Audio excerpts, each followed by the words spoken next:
Hi, I'm Kathy Johnson of Pyramid of Potential. This is video 11 of 60 of the Harnessing Learning Potential video series. And today we're talking about just a general description of the brain. How does the brain work? Well, the brain has billions of neurons. And if these are neurons, these out here are dendrites. Learning happens when two dendrites come together and an electrical synapse goes from one to the other. Now, if this learning only happens once and never touched again, this connection gets lost. Use it or lose it. But let's say that you learn something interesting today, maybe on this video series, and then you tell a friend about it tonight, and you review it again tomorrow, and you start using the information that you're learning day after day after day. Eventually, this will become long-term learning, a solid connection, and a myelin sheath, which is made of fat, and it's almost like electrical tape, gets wrapped around this connection. And now this is a connection that will last long-term. So this is the same process, whether it's learning, or it's creating or breaking a habit, or possibly integrating a primitive reflex, which we'll be talking about later on in the series. So this repetition needs to happen day after day after day, and it should be done absolutely daily. You've probably heard that in order to create a habit that you have to do it daily for 21 or 28 days or something like that. And what I like to use is 30 days. Why? Just to make sure we've had enough time for that myelin sheath to become created, for this new connection to become long-term learning. Another thing to know about these connections is they can get broken. And when they get broken, we would see regression. We would see that what used to work no longer works. Somebody used to know something, they no longer know something.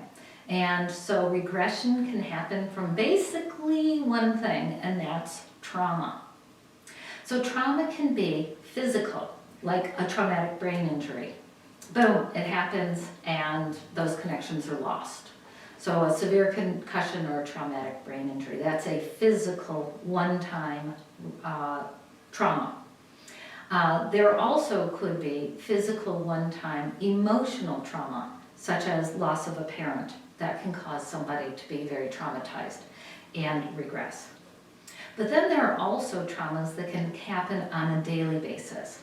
And so a physical daily type of trauma could be from somebody who has a disease, like mitochondria disease that affects every cell in the brain and body.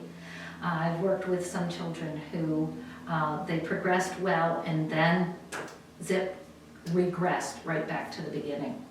Another thing where I've seen that was with advanced Lyme disease or autism, something like that. So a physical trauma that's on a daily basis can cause regression. An emotional trauma that can happen on a daily basis causing regression could be living in poverty or neglect or violence.